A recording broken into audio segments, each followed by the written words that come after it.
Hello everyone. So let's continue our discussion with binomial theorem exercise 1. तो last video में हमने 45 तक discuss किया था. So now we'll start with question number 46. Question number 46 में क्या लिखा हुआ है? The coefficient of x to the power of n in 1 plus x whole square divided by 1 minus x whole cube.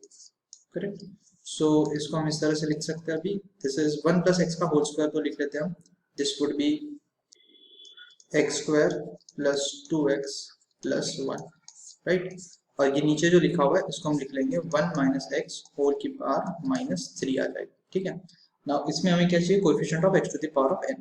इसका मतलब कि अगर हम इस एक्सपेंशन को देखेंगे that is 1 minus x whole to the power of minus 3, तो इसका एक्सपेंशन हम लिख सकते हैं दैट इज नेगेटिव एक्सपोनेंट है. तो यहाँ से हमें क्या चाहिए होगा? यहाँ से हमें x की पावर n का कोएफिशिएंट चाहिए होगा जो 1 से मल्टीप्लाई होगा तो x to the power of n बनेगा. यहाँ से मुझे चाहिए होगा x की पावर ऑफ n माइनस 1 का कोएफिशिएंट बिकॉज यहाँ पे इससे मल्टीप्लाई होगा तो it will create x to the power of n. और फिर चाहिए होगा x to the power of n minus 2 का कोएफिशिएंट बिकॉज वो इस टर्म से मल्टीप्लाई होगा x स्क्वायर से तो it will create x to the power of n. ठीक है. सो अब हम क्या करते हैं कि will write 1 minus x whole to the power of minus 3. So इसका अगर हम इस एक्सपेंशन का अगर हम जनरल टर्म लिखें तो जनरल टर्म क्या होगा? T R plus 1. ठीक है. So that will be equal to n into n minus 1 into n minus 2 and so on up to n minus r plus 1 whole divided by r factorial into x to the power of r. ठीक है. x मतलब यहाँ पे minus x है basically, so that is not a problem. ठीक है. Now अब हम देख सकते हैं कि n क्या है? n is nothing but minus 3. यहाँ पे n माइनस 3 है तो अगर इसको मैं थोड़ा और सिंप्लीफाई करूँ तो टी आर प्लस 1 कितना आ जाएगा? Minus 3 into minus 3 minus 1 into minus 3 minus 2 and so on. ये आ जाएगा माइनस 3 पुट करेंगे तो minus 3 minus R plus 1 upon R factorial into minus x whole to the power of R. So अब हम देख सकते हैं कि मुझे क्या चाहिए? इन सारे के कोएफिशिएंट चाहिए. ठीक है. तो अगर मुझे x to the power of n का कोएफिशिएंट चाहिए तो उसके लिए मुझे यहाँ पे r को क्या सब्स्टिट्यूट करना पड़ेगा? n. So now I can say that coefficient of x to the power of n in 1 minus x whole to the power of minus 3. ठीक है. वो कितना हो जाएगा? That will be equal to, हम ये माइनस माइनस सब जगह प्लस बना देगा. ठीक है. अगर तुम इसका एक्सपेंशन भी लिखोगे तो यू कैन सी दैट कि वो सारे प्लस बन जाएंगे. चलो मैं यहाँ लिख लेता हूँ 1 minus x whole to the power of minus 3. 1 plus n x होता है so 1 plus minus 3 into x कितना है? माइनस एक्स है यहाँ पे. Then plus n into n minus 1 तो ये माइनस 1 आ जाएगा divided by 2 factorial into minus x का स्क्वायर. तो तुम देख सकते हो कि एवरी टर्म यहाँ पे ये माइनस माइनस प्लस में कन्वर्ट हो जाएगा. ठीक है ना. तो हम क्या देख रहे थे? X to the power of n का कोएफिशिएंट इन दिस एक्सपेंशन तो that will be equal to what? यहाँ से देख सकते हैं हम r को n रखना पड़ेगा so that will be 3 into 4 into 5. ये 3 ये 4 ये 5 माइनस साइन तो ऑटोमेटिकली नलीफाई हो जाएगा and this would be minus sign यहाँ से भी निकाल दूंगा तो this should be r plus 2. ठीक है. माइनस 3 प्लस 1 माइनस 2 बार माइनस साइन को मैंने बाहर निकाल दिया तो that will be r plus 2 upon r factorial. ठीक है. देन यहाँ पे आ जाएगा x to the power of r x to the power of n actually. ठीक है. क्योंकि हमें n चाहिए था तो यहाँ पे मुझे r की जगह n लिखना चाहिए. ठीक है. सो दिस इज n और यहाँ पे भी n factorial x to the power of n. तो कोएफिशिएंट लिख रहे. So let's remove this. सो अब तुम देखो इसको कि अगर यहाँ पे 3 4 5 अप टू n प्लस 2 लिखा हुआ है, नीचे n फैक्टोरियल लिखा है, तो अगर n फैक्टोरियल को नलीफाई करना है तो मुझे यहाँ पे 1 2 से मल्टीप्लाई करना पड़ेगा. फिर 3 ऑलरेडी है, 4 ऑलरेडी है, 5 ऑलरेडी है and so on. n plus 2 लिखा है तो यहाँ पे n होगा, फिर n प्लस 1 होगा एंड फिर n प्लस 2 होगा. ठीक है. Whole divided. मैंने यहाँ पे 2 एक्स्ट्रा लिखा है तो 2 को डिवाइड कर दिया तो ये आ गया n फैक्टोरियल. ठीक है. अब देखो ये n फैक्टोरियल इस यहाँ पे क्या लिखा हुआ है? n factorial into n plus 1 into n plus 2 divided by 2 times of n factorial. तो ये कैंसिल हो गया तो कोएफिशिएंट कितना आ गया? n plus 1 n plus 1 into n plus 2 upon 2. So this is the coefficient of x to the power of n in this expansion. Similarly आप लिख लेते हैं coefficient of x to the power of n minus 1. ये भी तो चाहिए था हमें. देखो यहाँ पे n minus 1 का भी कोएफिशिएंट चाहिए. सो n minus 1 का कोएफिशिएंट लिखने के लिए मैं लिखूंगा वही 3 into 4 into 5 up to. ठीक है, क्या सब्स्टिट्यूट करूंगा यहाँ पे? I substitute r equal to n minus 1 और यहाँ पे लिखा क्या हुआ ये r plus 2 लिखा था. ठीक है, तो r plus 2 लिखा था, r की जगह आ जाएगा n minus 1. So that will be n plus 1 whole divided by r की वैल्यू हमने कितनी रखी है? n minus 1. So that is n minus 1 factorial. ठीक है, so this will be equal to now. इसमें भी फिर से मुझे 2 से मल्टीप्लाई करना पड़ेगा. So if I multiply and divide by 2 तो क्या मिलेगा मुझे? This will be, I think मैं अभी डायरेक्ट लिख लेता हूँ. This would be n minus 1 factorial. ठीक है, n minus 1 factorial लिख दिया मैंने, तो डिवाइडेड बाय 2 लिख लेता हूँ n minus 1 फैक्टोरियल. और यहाँ पे क्या बचेगा? इसके पहले n आएगा और उसके पहले n minus 1, तो n into n plus 1 as it is बचेगा. ठीक है, तो यहाँ पे हमारे पास कोएफिशिएंट कितना आ गया? n into n plus 1 whole divided by 2. This has been cancelled out. अब क्या चाहिए? Coefficient of x to the power of n. Sorry, n तो लिख लिया, n minus 1 लिख लिया, n minus 2 चाहिए. So coefficient of x to the power of n minus 2. ठीक है, ये पूरा कैलकुलेट करके दिखा रहा हूँ मैं. 3 देन 4 मल्टीप्लिकेशन में 5 एंड सो ऑन अगेन. अब r की वैल्यू कितनी रखेंगे? r की वैल्यू यहाँ रखनी पड़ेगी n minus 2. तो यहाँ पे r plus 2 लिखा था, n minus 2 मतलब ये n तक जाएगा. So this will be n whole divided by. ठीक है, this is upon n minus 2 factorial. ठीक है, अब फिर से इसको 2 से मल्टीप्लाई करना पड़ेगा, 2 से डिवाइड करना पड़ेगा, राइट? सो जब 2 से मल्टीप्लाई डिवाइड करेंगे तो ऊपर तो आ जाएगा n फैक्टोरियल. ठीक है, और नीचे आ जाएगा 2 times of n minus 2 factorial. ठीक है, तो इसको अभी सिंप्लीफाई कर लो. तो यहाँ पे इसको लिख सकते हैं n into n minus 1 into n minus 2 factorial, जो कैंसिल आउट हो जाएगा डिवाइडेड बाय 2. ये आ गया कोएफिशिएंट. अब ये तीनों कोएफिशिएंट आने के बाद अब इस पे आ जाओ. ठीक है, तुम्हें तो इसमें चाहिए था ना, तो इसका मतलब अब हम लिखते हैं that coefficient of x to the power of n in x square plus 2x plus 1 multiplied by 1 minus x whole to the power of minus 3. ये किसके इक्वल होगा? सबसे पहले x स्क्वायर टर्म लिखा हुआ है, तो यहां से हम किसका कोएफिशिएंट उठाएंगे? x to the power of n minus 2 का, तो वो यहाँ पे लास्ट में लिखा हुआ है. So that is n into n minus 1 by 2. ठीक है, देन प्लस, फिर इससे मल्टीप्लाई होगा तो कोएफिशिएंट है तो 2 तो आएगा, into coefficient of x to the power of n minus 1. वो कितना है? n into n plus 1 by 2, n plus 1 by 2 plus यहाँ पे 1 लिखा हुआ है. 1 को किससे मल्टीप्लाई करना पड़ेगा? Coefficient of x to the power of n. तो यहाँ आ गया coefficient of x to the power of n plus 1 into n plus 2 whole divided by 2. तो ये मेरा आंसर हो जाएगा. तो अभी इसको सिंप्लीफाई कर लेते हैं. 2 को तो रहने दिया मैंने ऐसे नीचे, तो this is n square minus n. फिर यहाँ पे आ जाएगा 2n स्क्वायर प्लस 2n और यहाँ पे आ जाएगा n square plus 3n plus 2. ठीक है, तो देख लेते अभी कितना आएगा. ये n square plus 2n square plus n square 4n square. ठीक है, फिर माइनस n प्लस 2n, तो 3 2 5 माइनस 1 4, तो ये आ गया प्लस 4n और प्लस 2 डिवाइडेड बाय 2.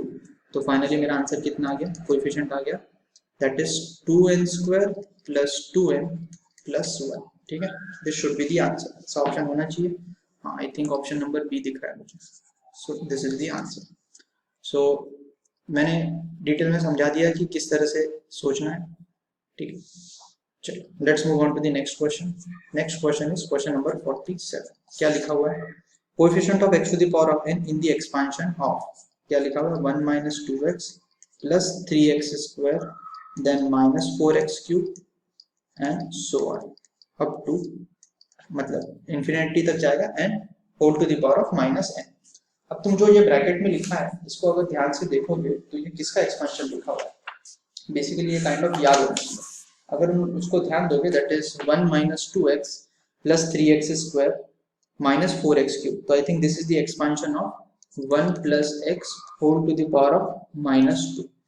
ये हमें पता है ये किसके इक्वल होगा, देखो 1 माइनस एन एक्स, तो n की value minus 2, then n into n minus 1, so minus 2 into minus 3, 3 हो जाएगा। n माइनस 1 लिखना है तो so this would B plus 3x square, ठीक है, देन माइनस 4x क्यूब, ये इस तरह से एंड सो ऑन। तो इसका मतलब जो मुझे गिवन है उसको मैं इस तरह से लिख सकता हूँ 1 plus x whole power minus 2 and to the power of minus n। So इसका मतलब this is nothing but 1 plus x whole to the power of 2n, minus minus plus हो गया ना। तो अगर ये माइनस माइनस प्लस हो चुका है तो ये अब मैं coefficient of 1 plus x whole to the power of 2n में इस एक्सपेंशन में मुझे coefficient of x to the power of n चाहिए। So now I can say that coefficient of x to the power of n in 1 plus x whole to the power of 2n, this is equals to 2n cn, right, 2n cn। so 2n cn को क्या लिख सकते हैं, 2n factorial upon n factorial into n factorial। so this should be my answer, fine। let's move on to the next question। next question क्या, question number 48। so question number 48 says if y is equals to 3x plus 6x square plus 10x cube and so on, ठीक है, then the value of x in terms of y। अच्छा ठीक है, तो फिर से इसमें 1 plus 3x plus 6x square plus 10x cube लिखा हुआ है, तो इसको देखते ही मुझे किस एक्सपेंशन की याद आनी चाहिए, वो एक्सपेंशन होना चाहिए 3x 6x स्क्वायर है ना, तो I think that should be 1 minus x, ये 3x से पता चल जाता है, that should be 1 minus x whole to the power of minus 3। 1 plus x whole to the power of minus 3 लूंगा तो अल्टरनेट प्लस माइनस आ जाएंगे, तो इसलिए मैंने यहाँ पे 1 माइनस एक्स लिखा हुआ है। So this should be 1 plus 3x plus 6x square plus 10x cube and so on up to infinity, ठीक है। तो अब यहाँ पे y किसकी इक्वल आ जाएगा, यहाँ पे 1 मिसिंग है तो मैंने 1 को ऐड कर दिया, सब्ट्रैक्ट कर दिया, तो इसको मैं लिख सकता हूँ 1 minus x whole to the power of minus 3 and minus 1। Minus 1 लिखना पड़ेगा क्योंकि वहाँ पे ऑलरेडी 1 नहीं था, ठीक है। अब अगर ये आ गया तो इसके आगे अभी क्या करना है हमें, value of x in terms of y, तो इसको लिख लेते हैं y plus 1 is equals to 1 minus x whole to the power of minus 3, ठीक है। अब दोनों साइड क्यूब रूट ले लेते हैं विथ माइनस 1/3 पावर, तो इसको ले लिया मैंने y प्लस 1 होल की power minus 1/3, this is equals to 1 minus x whole to the power of minus 3, इसको माइनस 1/3 से मल्टीप्लाई करेंगे तो this should be 1 minus x. तो यहाँ से मेरे पास x आ जाएगा, सॉल्व कर लेता हूँ यहीं पे। So x will be equals to 1 minus y plus 1 whole to the power of minus 1/3, this should be the answer, ठीक है। चलो दिस वाज 48। फिर आ जाते हैं question number 41। The coefficient of x in the expansion of under root 1 plus x square minus x whole to the power of minus 1।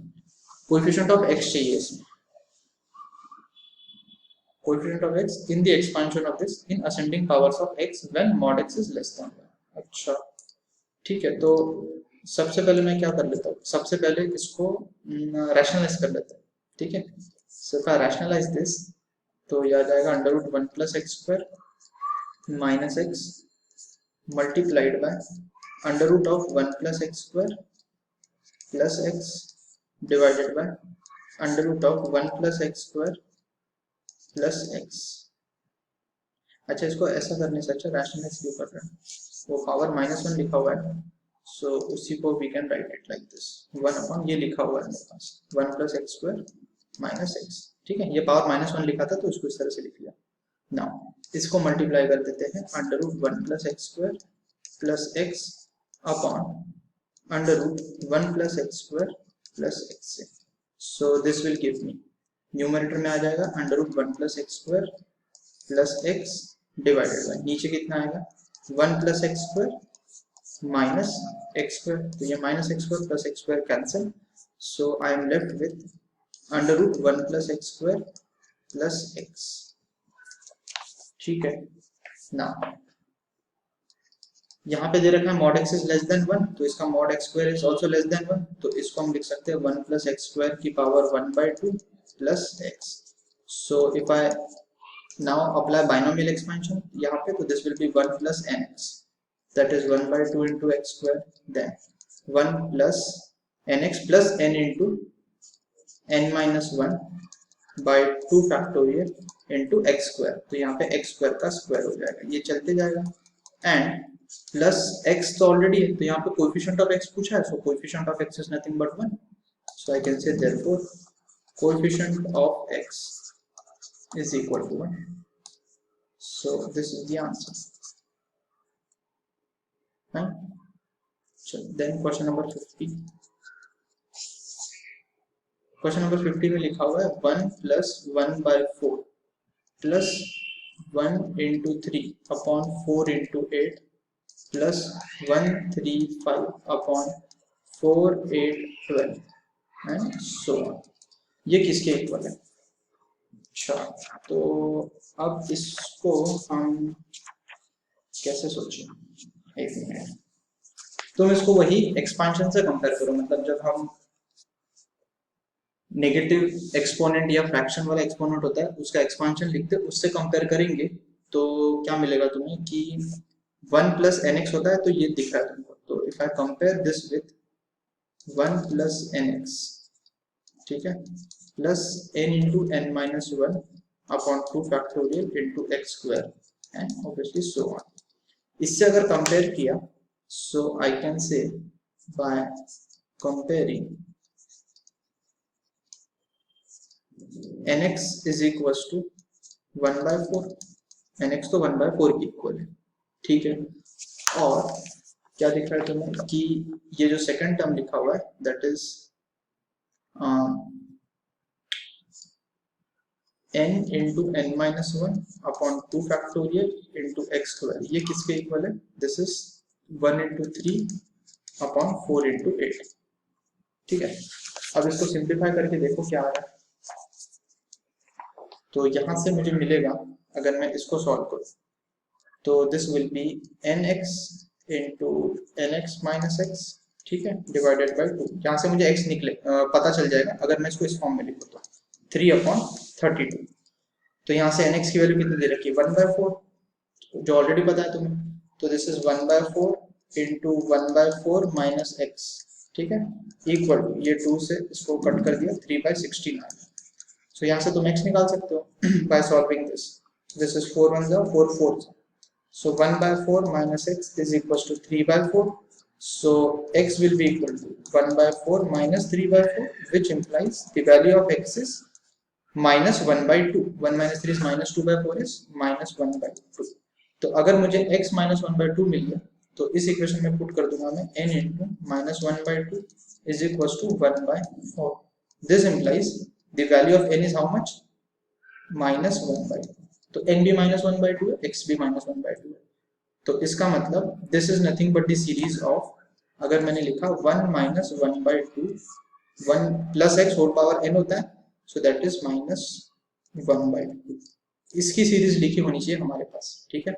ये क्या लिखा था हमने? 1 plus x होल की पावर n, तो देख लेते हैं एक बार, यू कैन वेरीफाई योरसेल्फ कि ऐसा ही कुछ हो रहा है क्या, होना ही चाहिए इनफैक्ट, तो this should be 1 plus nx, तो वो आ जाएगा 1/2 into 1/2 1/4 plus n into n minus 1 ये लिखने की जरूरत नहीं है, ऑब्वियसली वही आएगा, but still I am writing 2 into x square that is minus 1/2 का स्क्वायर एंड सो ऑन, तो देख लो ये कितना आ रहा है, 1 minus 1/2 is 1/2 whole power minus 1/2, this is equal to 1 plus 1/4, और इसको सिंप्लीफाई किया तो 1/2 और नीचे में 2 है 4, ये 3/2 बनाएगा, सो this is 1 into 3 divided by, यहाँ से 2 2 और ये 2 8 और यहाँ पे 4, सो 4 into 8 and so on, so the required answer is 1/2 की पावर minus 1/2, तो इसको क्या लिख सकते हैं? 2 की power of minus 1/2 So I think that will be nothing but equal to root 2. Root 2 answer हो जाना चाहिए इसका. So this is root is equals to 1 plus 1 by 4 plus 1 by into 3 upon 4 into 8 plus so on. So this is my answer. So let's move on to the question number 51. So question number 51 में क्या लिखा हुआ है? That if x is positive, the first negative term in the expansion of तो 1 plus x whole to the power of 27 by 5. तो इसका general term लिखो. The general term that is T R plus 1 वो किसके equal होता है? T R plus 1 is equal to n into n minus 1 and up to n minus r plus 1 whole divided by r factorial into x to the power of r. now मुझे क्या चाहिए? First negative term. तो अभी देख लो first negative term कहाँ से आएगा. वो तो ये 27 by 5 पे डिपेंड करेगा. सो n की वैल्यू कितनी है? 27 by 5 इंटू 27 by 5 minus 1, ठीक है, इंटू n minus 2 लिखते जाओगे. ठीक है, तो तुम्हें दिख रहा है कि क्या होगा. अभी एक्चुअली इसमें ये जनरल टर्म लिखने से अच्छा मैं डायरेक्टली लिख देता डिवाइडेड बाय आर फैक्टोरियल. ठीक है, तो जब तुम इसको नेगेटिव करना चाहते हो, जब तुम्हारा ये वाला टर्म नेगेटिव हो जाएगा तो I think you will get the first negative term. ठीक है, तो ये क्या लिखा हुआ है? 27 by 5 माइनस आर प्लस 1. ये जब नेगेटिव हो जाएगा तो आंसर आ जाएगा. ठीक है, नेगेटिव मतलब चलो इसको इक्वल टू 0 करके भी देख सकते हैं, लेस देन 0 लिख लिया मैंने. So this gives me R is greater than 27 plus 5 is 32 by 5. So this implies that r should be greater than 32 by 5 is something like 6 point something. अब r तो एक इंटीजर होगा. So what is the first integer after 6 point something? That is r. Therefore r equals to 7 will give me the first negative term. Therefore 8 term, क्योंकि r corresponding 7 मतलब r plus 1 लिखना है. यहाँ पे r plus 1 term लिखा था ये. So 8 term will be first negative term. ठीक है, चलो then let's go on to question number 52. क्या लिखा हुआ है? The expression x plus is a polynomial of degree. I think इस तरह का क्वेश्चन हमने पहले भी कर रखा है. So फटाफट x cube minus 1 power 1 by 2 whole power 5 plus x minus x cube minus 1 whole power 1 by 2. 1 by 2 यही होना चाहिए था. ये 1 by 2 यही होगा. whole power 5.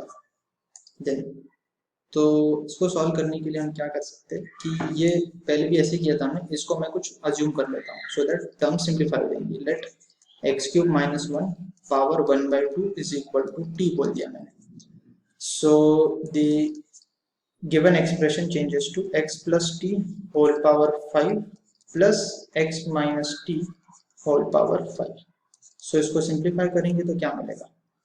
x plus t whole power 5 इसका एक्सपेंशन लिखेंगे तो this will B 5c0 into x to the power of 5 plus 5c1 into x to the power of 4 into t plus so on. Last term आ जाएगा 5c5 t to the power of 5 and plus इसका expansion लिखेंगे तो that will B 5c0 x to the power of 5. फिर minus आएगा because minus t लिखा हुआ है.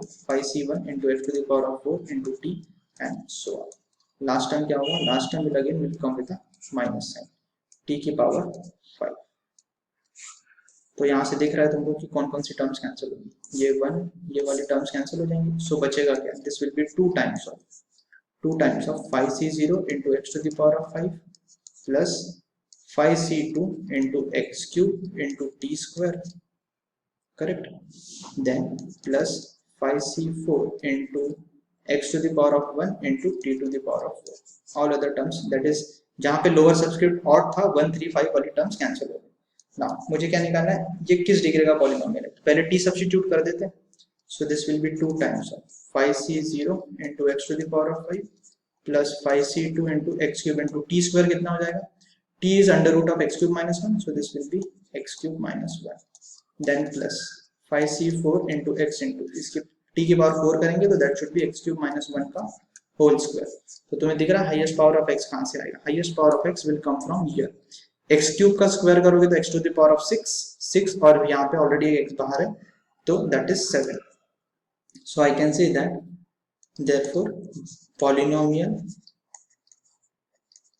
of degree 7, highest power of x is the degree, so highest power of x is 7. This is my answer. This is 52. Then let's come to question number 53. 53 में क्या दे रखा है, if n is a positive integer and 3 consecutive coefficients in the expansion of 1 plus x whole to the power of n are in the ratio. So 3 consecutive coefficients बोला, so 3 consecutive coefficients हम ले लेते हैं, 3 consecutive coefficients, ठीक है, क्या क्या करेंगे, NCR minus 1, NCR and NCR plus 1, fine, these are the 3 consecutive coefficients. तो इनका रेशियो दे रखा है, so that is NCR minus 1 is to NCR is to NCR plus 1. This is equivalent to 6 is to 33 is to 1110. तो बस इसको भी solve करना है, so I can write NCR minus 1 upon NCR. This is equals to 6 upon 33. ठीक है, एक तो ये आ जाएगा, and I can say that NCR upon NCR plus 1. This should be equal to 33 upon 1110. तो इसको लिख सकते हैं n factorial upon r minus 1 factorial into n minus r plus 1 factorial, ठीक है, whole divided by this is n factorial upon r factorial into n minus r factorial, this is 6 upon 33।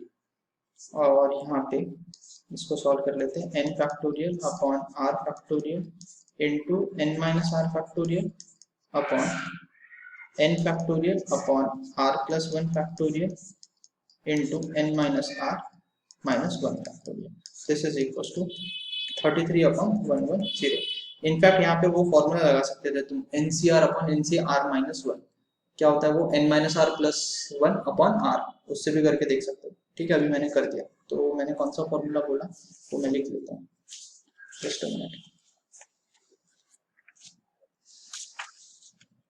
हाँ, the formula you can use over here, try कर सकते हो बाद में, अभी तो मैं इसे सॉल्व करूंगा।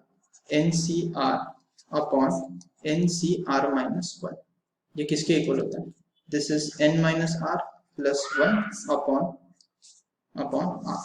इससे भी तुम ट्राई कर सकते हो, यहाँ पे भी लगा सकते हो और यहाँ पे भी लगा सकते हो, लोअर सबस्क्रिप्ट में डिफरेंस शुड बी 1, तो है वो दोनों जगह। चलो हम तो इसी से करेंगे अभी, तो ये कितना आ जाएगा, देखो n फैक्टोरियल कैंसिल, ये r फैक्टोरियल जाके ऊपर आके r माइनस r बनाएगा, r माइनस 1 फैक्टोरियल फिर से कैंसिल हो जाएगा and into n minus r plus 1 बच जाएगा यहाँ पे, ठीक है, वही फॉर्मूले से वही आ रहा है 6 अपॉन 33। देन यहाँ पे भी सेम n फैक्टोरियल कैंसिल, तो this will give me r plus 1 आएगा ऊपर में, ठीक है, फिर divided by n minus r minus 1 आएगा, तो यहाँ पर n माइनस r बचेगा, ठीक है, n माइनस r बच जाएगा, this is equal to 33 upon 110। चलो होपफुली मैंने कैलकुलेशन मिस्टेक नहीं की है। 33r is equal to 6n minus 6r plus 6, और यहाँ से मिलेगा 110r प्लस 110, ठीक है, is equals to 33n minus 33r।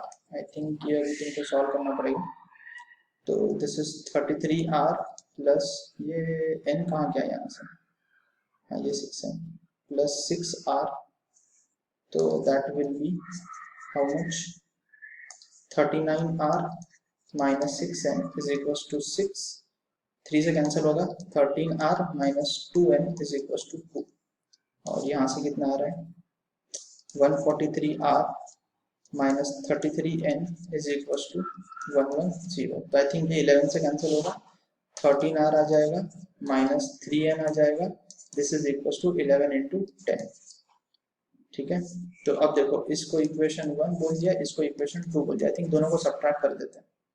So 1 minus 2 अगर किया तो कितना आएगा, minus 2n, 13r cancel, plus 3n is equal to, हाँ ये माइनस चाहिए था यहाँ पे, दिस इज माइनस है ना, ये माइनस यहाँ पे गया ना इधर, ये माइनस चाहिए था।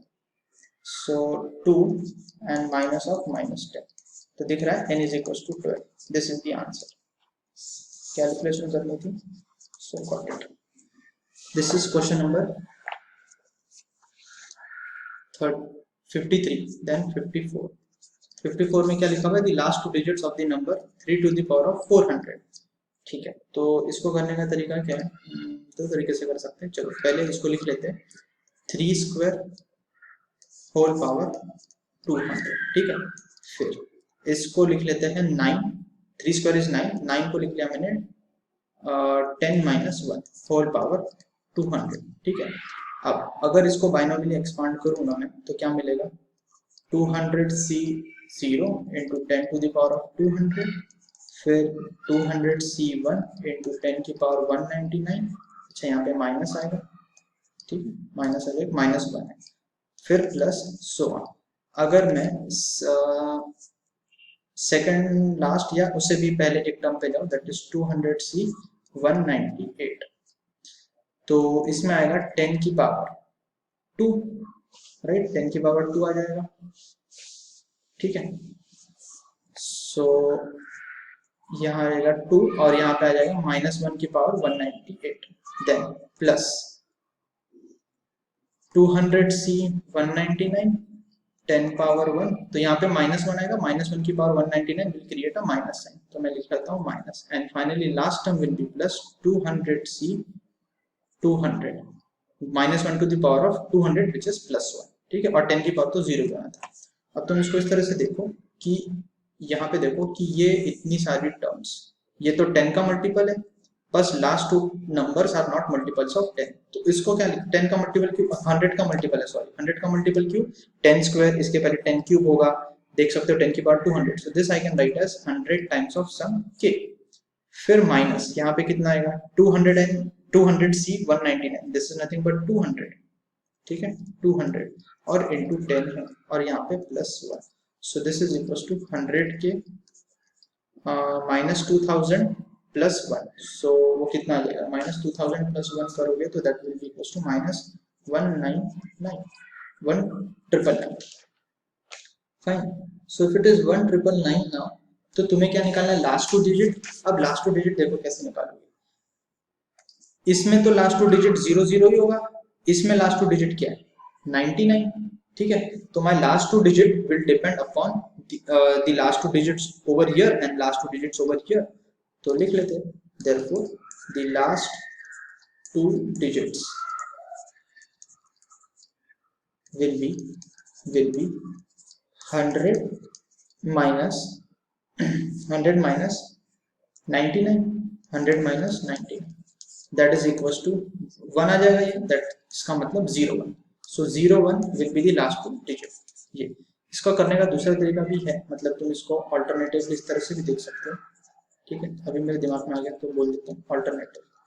ऑल्टरनेटिव क्या है कि मेरे पास क्या लिखा हुआ है, 3 की पावर 400, तो 3 की पावर 400 लिखा हुआ है, तो उसको मैं लिख लेता हूँ 3 की पावर 4 पावर 100।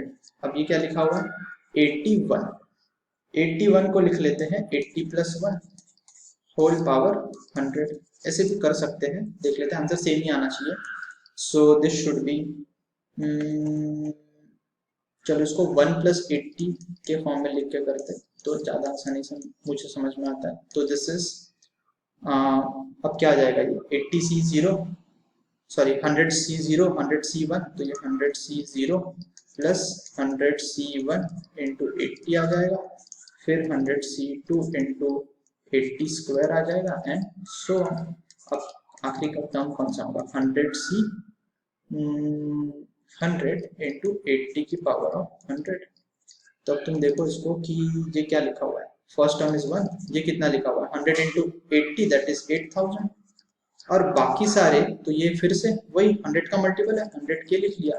तो अब लास्ट टू डिजिट किस पे डिपेंड करेगा, ये 8001 प्लस 100 के। सो यहाँ से लास्ट टू डिजिट क्या मिलेगा देखो तुमको, यहाँ से लास्ट टू डिजिट 01, यहाँ से last two digit 00। So therefore finally last two digits will be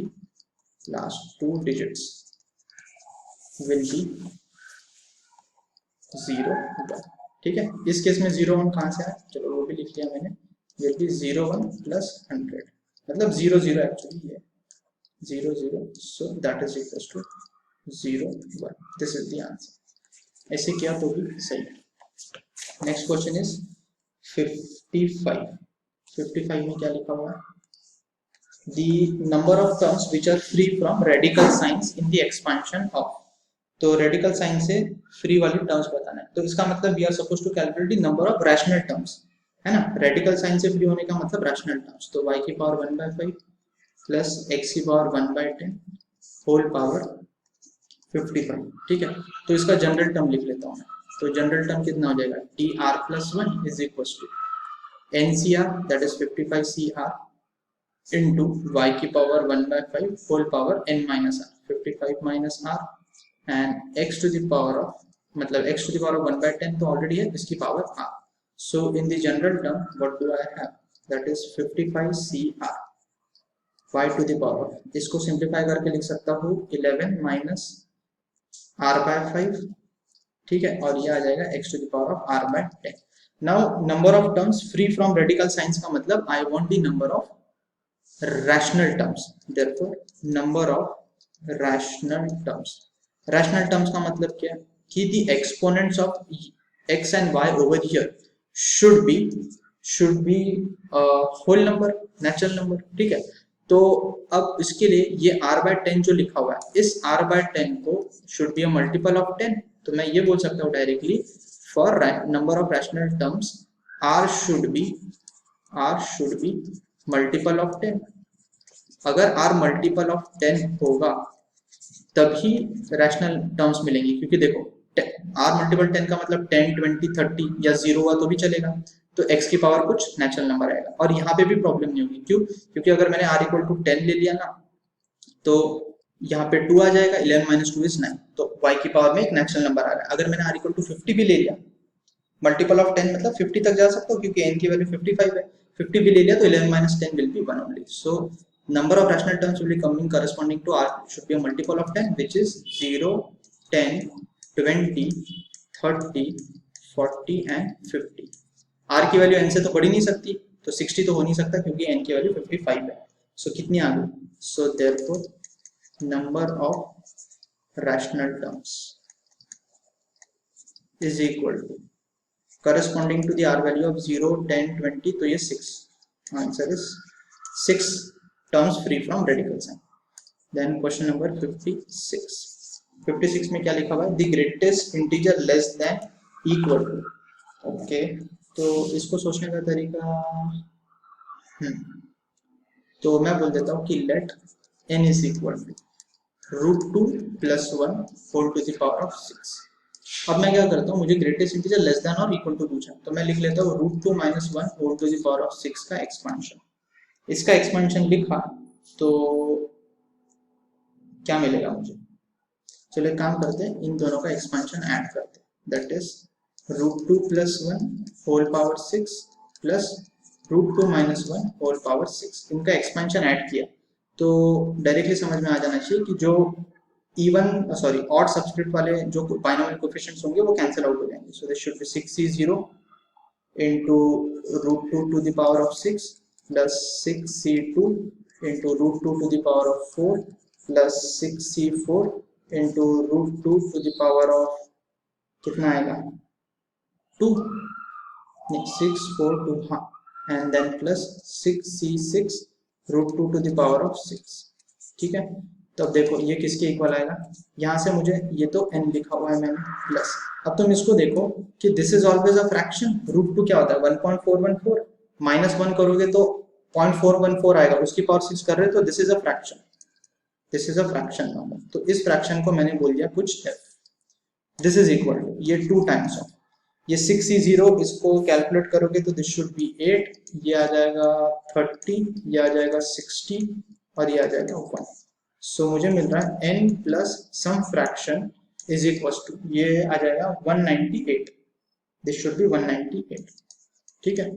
तो n is equal to 198 minus some fraction, तो मुझे क्या पूछा उसने, ग्रेटेस्ट इंटीजर लेस देन और इक्वल टू, तो ग्रेटेस्ट इंटीजर लेस देन और इक्वल टू कितना हो जाएगा, n इज नथिंग बट, मैं बोल सकता हूँ लेस देन 198, तो ग्रेटेस्ट इंटीजर क्या है जो 198 से छोटा दिख रहा है तुमको, 197, so therefore 197 is your answer, ठीक है। देन 57 में क्या लिखा हुआ, number of terms in the expansion of are 45 then n is equal to, okay. तुम इसको इस तरह से याद रखो कि अगर मेरे पास इसका एक्सपेंशन लिखा हुआ है x1 plus x2 plus x3 and so on up to x के whole to the power of n, तो इसमें नंबर ऑफ टर्म्स इसमें जो नंबर ऑफ टर्म्स होती है ना, दोज आर इक्वल टू, इसको तुम याद रख सकते हो, that is n plus k minus 1 c k minus 1, ठीक है, ये याद रखो। इसको याद रखोगे तो अब तुम्हें क्या निकालना है, x minus 2y plus 3z whole to the power of n, इसमें नंबर ऑफ टर्म्स, तो इसमें जो नंबर ऑफ टर्म्स होंगी अब वो तुम लिख सकते हो using the above formula, that will be equal to, n तो है एज इट इज, k की वैल्यू कितनी है 3, क्योंकि x k तक का मतलब कितनी टर्म्स है, तो 3 टर्म्स है, ट्राइनोमियल लिखा हुआ है, तो n plus 3 minus 1 c, k minus 1 मतलब k is 3 minus 1, so number of terms कितनी दे रखी है 45, so 45 is equal to n plus 2 c 2, solve कर लेते हैं इसको, 45 is equal to n plus 2 factorial upon 2 factorial into n plus 2 minus 2, so ये n फैक्टोरियल आ जाएगा, ठीक है। इसको सॉल्व कर लो तुम तो ये आ जाएगा 45 is equal to n plus 2 into n plus 1 into n factorial cancel और divided by 2, so n plus 2 into n plus 1, this is equal to 90, तो I think n square plus 3n और 2 minus 90 करेंगे तो minus 88 equal to 0, इसको factorise किया तो n plus 11 into n minus 8 equal to 0, तो n negative तो नहीं हो सकता, therefore n is equal to 8, this is my answer. चलो नेक्स्ट क्वेश्चन 58 में क्या लिखा हुआ है, for all positive integral values of n 3 to the power of 2n minus 2n plus 1 is divisible by, okay, तो इसको हम ऐसा कर सकते हैं कि ये जो लिखा हुआ है that is 3 to the power of 2n लिखा हुआ है, तो 3 को मैं लिख लेता हूँ 1 plus 2 whole to the power of 2n minus 2n plus 1, ठीक है। अब अगर मैं इसको बाइनोमियल एक्सपांड करूंगा तो क्या मिलेगा मुझे, 1 plus 2nc1 into 2 plus 2nc2 into 2 square and so on, कब तक मिलेगा 2nc2n 2 to the power of 2n minus 2n plus 1, तो बस आंसर आ गया तुम्हारा। अब देखो ये फर्स्ट वाला 1 और ये 1 मिला के क्या बनेगा 2 मिलाएगा 2, और बाकी सब जगह 2 लिखा हुआ है, 2nc1 into 2 plus 2nc2 into 2 square and so on, आखिरी टर्म में भी जाओगे तो यहाँ पे प्लस 2nc2n लिखा हुआ है 2 to the power of 2n और ये माइनस 2n लिखा हुआ है, सो देयरफॉर किससे डिविजिबल है, डिविजिबल बाय 2, तो ये आंसर आ गया divisible by 2, this is the answer. Then 59 में क्या लिखा हुआ है, 59 में लिखा हुआ है x to the power of 59 x to the power of 2n minus 1 plus y to the power of 2n minus 1 is divisible by, तो आई थिंक सबको ये याद होना चाहिए कि अगर मैं इसको देखो ये याद होगा कि a to the power of n plus b to the power of n, इसको हम लिख सकते हैं इफ n इज ऑड, ठीक है, इफ n इज ऑड तो हम इसको लिख सकते हैं a plus B into a to the power of n minus 1, hopefully याद होगा a to the power of n minus 1 minus a to the power of n minus 2 into b, फिर plus a to the power of n minus 3 into b square and minus so on। ठीक है, आखिर में आ जाएगा b to the power of n minus 1। तो दिख रहा है तुम्हें कि ये a प्लस बी से तो डिविजिबल होगा ही होगा।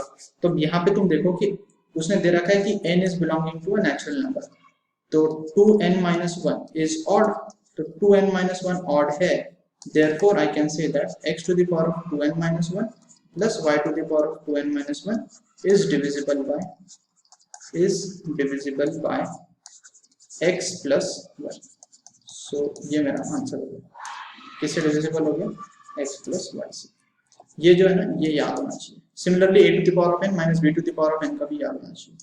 then 60 for every natural number n into n square minus 1 is divisible by, ये तो इजी है, n into n square minus 1 is divisible by। तो ये क्या लिखा हुआ है basically, these are written as 3 consecutive natural numbers। देखो n into n plus 1 लिख लिया इसको, एवरी नेचुरल नंबर लिखा है ना, तो देखो इसको लिख सकते हैं n minus 1 into n plus 1। so you can see these are 3 consecutive natural numbers। अब तुमको ये पता होना चाहिए कि 3 consecutive natural numbers are always divisible by 6 numbers are always divisible by 6। लेके देख लो तुम, 3 consecutive number ले लिया मैंने 1 2 3, ये किससे डिवाइड हो रहा है, डिविजिबल बाय 6। तुम ले लो 2 3 4 ले लो, वो भी डिविजिबल बाय 6 होगा। तो इस तरह से देख सकते हो तुम कि हमेशा 6 से डिविजिबल होंगे 3 consecutive natural numbers। so therefore मैं लिख लेता हूँ 3 consecutive natural numbers are always divisible by 6। so this is my answer। ठीक है, so ये अपना एक्सरसाइज 1 का पूरा discussion complete. Intent exercise 3 and 4 भी करना है, वो मैं नेक्स्ट वीडियो में कर दूंगा। और बाय, थैंक यू।